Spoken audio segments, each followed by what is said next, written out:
Hi friends, welcome to my channel.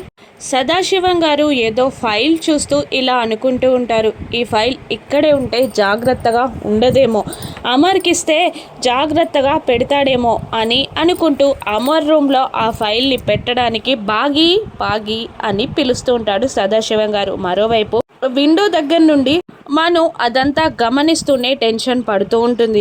బాగి రాగానే ఏంటి మామయ్య గారు అని అడగగా, ఈ ఫైల్ అమర్కిచ్చి జాగ్రత్తగా పెట్టమనమ్మా, నువ్వే ఇప్పుడైనా కబోర్డ్లో పెట్టే, జాగ్రత్తగా దాచిపెట్టు అని సదాశివం గారు అనగానే, అలాగే మామయ్య గారు అంటూ ఆ ఫైల్ని అందుకొని అమర్ రూమ్లోకి వెళ్తుంది బాగి. కబోర్డ్ ఓపెన్ చేసి ఆ ఫైల్ కబోర్డ్లో పెట్టబోతూ ఉండగా చేయి జారి ఫైల్ కింద పడి ఫైల్లో ఉన్న పేపర్స్ అన్నీ చెల్లా చెదరవుతాయి. ఇక ఆ పేపర్స్ అన్నీ తీసి ఆ కబోర్డ్లో ఫైల్ పెట్టడానికి ఆ పేపర్స్ అన్నీ ఫైల్స్లో సర్దుతూ ఉండగా ఒక పేపర్ గాలికి ఎగిరి దూరాన పడుతుంది. వెళ్ళి ఆ పేపర్ని చూసి, ఇదేంటి అడాప్షన్ సర్టిఫికెట్ లాగా ఉంది, అడాప్షన్ పేపర్ ఎక్కడుంది, ఎవరిది అని మనసులో అనుకుంటూనే ఆ పేపర్లో ఉన్న పేరుని చదివేస్తుంది బాగి.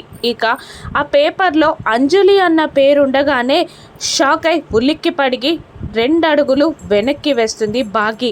అంజలి సొంత కూతురు కాదని దత్తత తీసుకున్న కూతురని తెలుసుకున్న బాగి షాక్ అయి ఏం చేస్తుంది, ఈ విషయాన్ని అంజలికి తెలుపుతుందా?